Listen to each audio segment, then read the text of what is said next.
Today we're going to be talking about the newest pandemic horror movie called Sick, which is a Peacock original. I think pandemic horror is becoming a new genre. Granted, we've already had kind of pandemic themed movies in the past before COVID even happened. You know, we have Contagion, which I just rewatched the other day. Still a solid movie. Love that movie. So it's not like pandemic themes in movies are anything new, but obviously with COVID, that's a new theme. Like, we're getting a lot of like COVID specific pandemic movies. We have movies like Host and Dashcam, both by Rob Savage. So I feel like he does pandemic horror really well. And then we have today's movie called Sick. And I think some people will write off pandemic horror movies, or they see the concept or even see the trailer for this movie specifically and kind of write it off as like over the top, or just, you know, pandemic horrors aren't for everyone. If we keep getting movies like Host, Dashcam, and Sick, then I'm all for it. Obviously, you could go really, really cheesy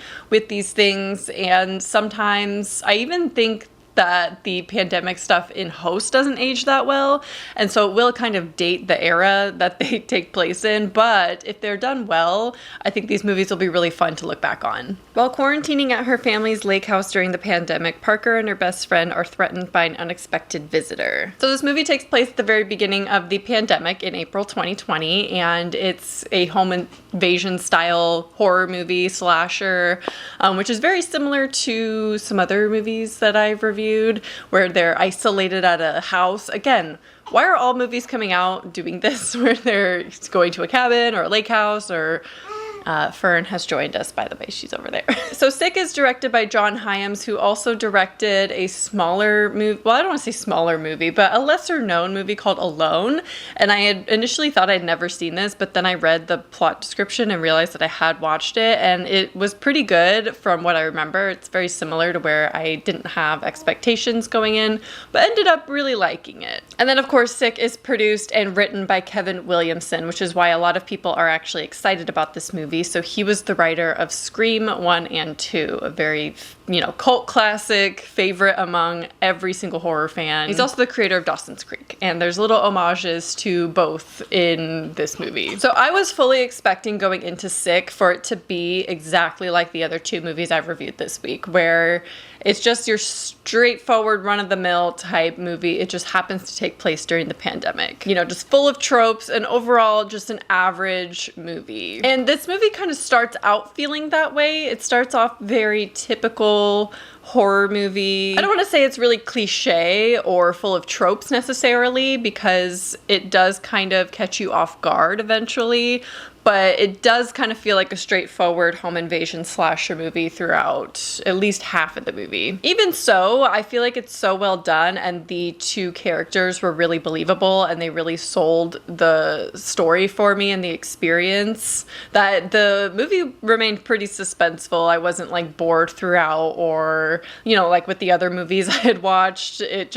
I knew what was gonna happen, so like, what was the point of even watching the movies, you know what I mean? Now, what makes this movie really special is actually the COVID scenario happening, and towards the end of the movie where we learn the motive and everything like that. So that's really where this movie shines for me. And again, like I said, a pandemic horror is going to work for some and not for others. The same goes for this movie as a whole. Some people are going to love what happens and have fun with it, and some people, it's not going to be for them. COVID satire can be kind of goofy, but I think it was really effective in this movie specifically. I found it to be really entertaining, especially towards the end when you realize what is happening and like the movie as a whole. Going through like the beginning and the middle, it's like, okay, it's fun. It's what you expect from this movie, and then it takes a turn and you're like, oh my gosh. So it doesn't feel that special for a while, and home invasions typically aren't my favorite subgenre of horror, so like it was fine for me for a little while.